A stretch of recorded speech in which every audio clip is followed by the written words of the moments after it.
in the vision, and I think in this podcast as well, you mentioned this fundamental choice that every MSP founder has: cash or king, right? Tell us what this is for our listeners, that this sort of like pull and push between being cash or king, and what is it that the MSP founder needs to decide when it comes to these two choices? So do you want to be rich or a king? Was a Harvard Business Review of a book that I read. And then I applied it to my own thought process. And the premise being, every man comes to a place where he's over his skis. Mm-hmm. And you have to ask yourself this simple question: am I the right person in the right seat? Now, a lot of people think, okay, I'm going to leave the company I'm at. I'm going to start my own company because I don't want anybody to tell me what to. I don't want a boss. Well, you went from having one boss to however many customers you have. Trust me, 100%. It's harder. Yep. So if the idea is I just want to go out there and create my own thing because I don't want to have a boss, your company's never going to be anything. It's the wrong foundation to build it on. Everyone that starts a company should have in their mind, I'm going to create wealth, not only for myself, but maybe even elongate that out to my family. Mm-hmm. That's why you build companies. Mm-hmm. And it gives you, that's the American dream. It gives you all the pieces. Most MSPs are more worried about making every decision. In other words, they want to be king. The funny part is they're a king of a very, very, very, very, very, very, very small kingdom. Yep. Versus being rich. Think about this for a minute. If you knew for a fact that you could grow 3 times faster just by letting somebody else do it, how many people would say yes? Do you want to be rich or king? King is ego. Mm-hmm. That's all it is. It's an ego. Nobody's telling me what to do. Well, you're exactly right. And you're never going to make a lot of money either. Because, and the other piece is, I think, take MSPs in general, they're mostly engineers. They don't even have the pieces to make the decision almost. Mm-hmm. True. But if you're going to be rich, and I teach this across the whole group, ego is the most expensive thing that you have. Why? Because it never lets you rest. Ego means I see somebody with a better car, I go after a better car. Ego means I see somebody with a better house, I go after a better house. Ego means somebody that makes more money, and that becomes and you lose track of really the important shit at the bottom, at the base of everything. And that is, to be rich, you have to surround yourself with the right people. It goes back to the same thing that I said. Most MSPs are engineers, and they only follow the technical side of their company. And they're always constantly griping about, well, I don't like this PSA, or I don't like this RMM, or who cares? Mm-hmm. None of those vendors create money for you. They're a vendor, they cost you. So if you're not getting ROI for that tool, you shouldn't be thinking about it, except it performs a function. And that's where most MSPs fail. They are so tied up in the function of their product and making it 0.5% better that they never get to the place that they lead gen. They're always scaling at a disadvantage. You know, you said something so interesting, which was they oftentimes took on this role because they wanted independence to do their cool things that they love to do, but they ended up in a spot where actually independence was the one thing they didn't really have, because now they have, if they're successful, they're going to have so many clients, and if that's going to take away their independence. And if they're not successful, then they are the king of a very, very, very small kingdom. So either way, you're not going to have independence that's worth anything. And I think that's really fundamental for so many founders to be able to parse, right? Do you think there are signs and signals for when an MSP founder should say, this is it, this is as far as I can take this by being king, I really need to hand the reins over to somebody else and cash out? Of course. When is that time? Mm-hmm. It's start your company and you start figuring out real quick, I'm an engineer, I can't sell. People always ask me, who do you hire? Who is the first hire that you hire in MSPs? And I said, it depends on who the owner is.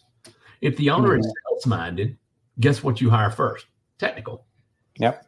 Because if I free up his time from doing technical work, he can sell more. What's funny is a technical guy, this is how they think.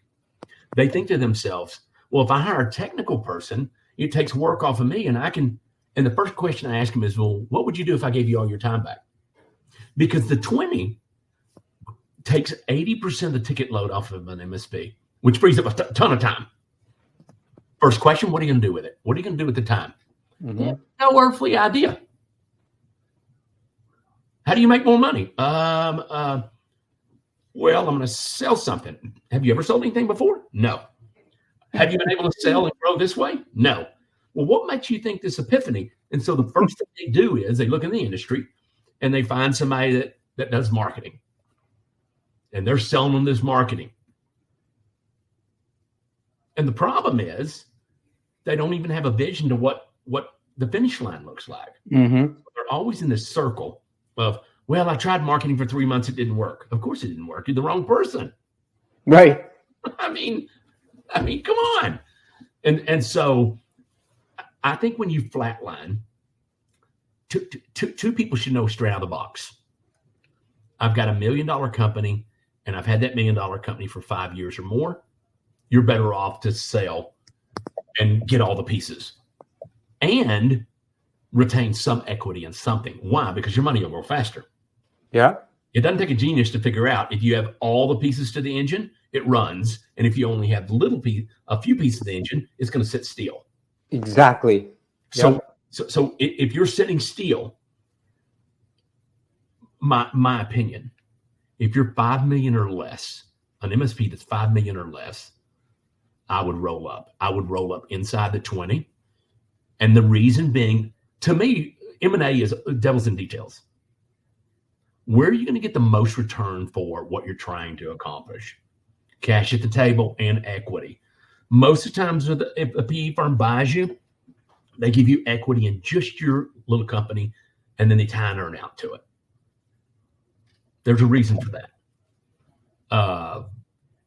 Whereas in the 20, you become a member, we roll you up, you get equity in the top of the umbrella. Again, remember in the beginning, I told you we line everything up. We're all both rise together, no matter who sells something, no matter who creates something in the company, all boats rise together. No matter who does great. So it just works. Typical PE, they have an earn out. They have an earn out because on average, 30% of the business is going to go bye-bye. Yeah. The PE firm's not going to lose. So that's attrition. Our attrition is less than 5%. Why? We created the box right. The end client, 80% of their interaction is with us anyway. They already know us through the whole thing. So it's just a better mousetrap. Mm-hmm. Really, that's clever. Yeah. And if you can invest in a better mousetrap, it's better to do it now than later. Mm-hmm. So the great learnings for me, one is if you have all the pieces of the puzzle, the car moves, right? The engine moves. If you have some of the pieces, but not all, it stays still. It's not like it moves slowly. It just is exactly where it is. Move. It's literally like if you do no marketing, you have no gas. Exactly. Yeah. I mean, literally, it's like you've got this company and you're saying to yourself, I'm not going to give you the fuel that it takes. And sometimes it's because they can't afford it. Mm-hmm. Sometimes it's because they just flat don't know. Yep. And so I go back to this thing. We're better together. Mm-hmm. If you look at a $5 million and less company, MSP out there, we're better together. We'll accomplish more together. We'll have more pieces that it takes to accomplish it. We can compete at parity with all the big guys. We have all the same things they do. And it's at your fingertips. All you have to do is say yes to start going down that path. I mean, there are very few things in life that I say are no-brainers. The 20 is a no-brainer for an MSP. unless they want to be king. Mm-hmm. If you want to be king, man, that's expensive. Got to wear all the right clothes. You got to hope like hell all the rich people get enough taxes and send it up to you. You know, if you're thinking of a typical kingdom, the king relies on the rich people, not the other way around. The rich people empower that king. So if you don't have the riches, but you have the kingdom, you're just a paper tiger. You're a king in your own mind and nowhere else. And that's why ego is so incredibly expensive.